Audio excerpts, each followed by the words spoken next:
À l'occasion du centenaire de la Grande Guerre, l'histoire a marqué son arrêt à l'ancienne gare de Burnout. Un grand événement inédit, traduit par un spectacle son et lumière, a été présenté sur 5 jours. Il a permis à de nombreux spectateurs de vivre une expérience unique en immersion dans un épisode marquant du dénouement du conflit de la Der des Der. C'était un événement haut en couleurs.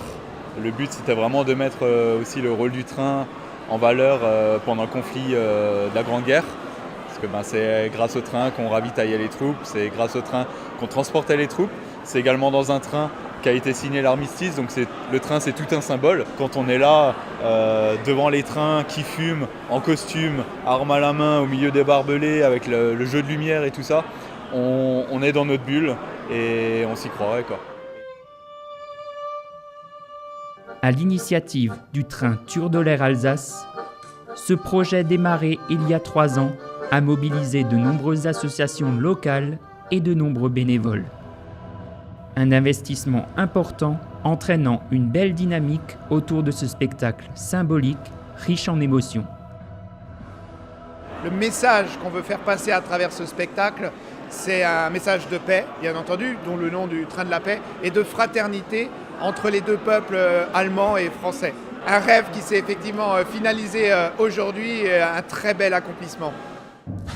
Ce projet a été retenu lors du congrès UNECTO de la ville du Mans en 2016, en présence de Laurent Lerche, alors président du PETR Pays Turdolair.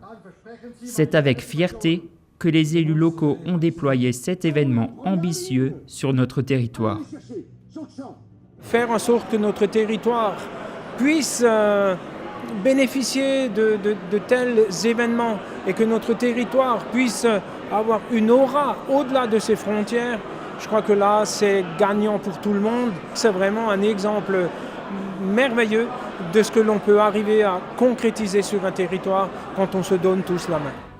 Un temps fort de cette soirée d'ouverture pour Laurent Touvet, préfet du Haut-Rhin, distingué familialement en l'honneur de son grand-père tombé en Alsace. Un spectacle vivant pour ne pas oublier. Je suis bluffé, j'avais la larme à l'œil.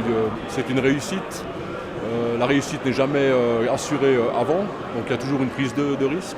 De voir tous ces gens, ces applaudissements qui ont duré, 10 minutes, c'est incroyable, quoi.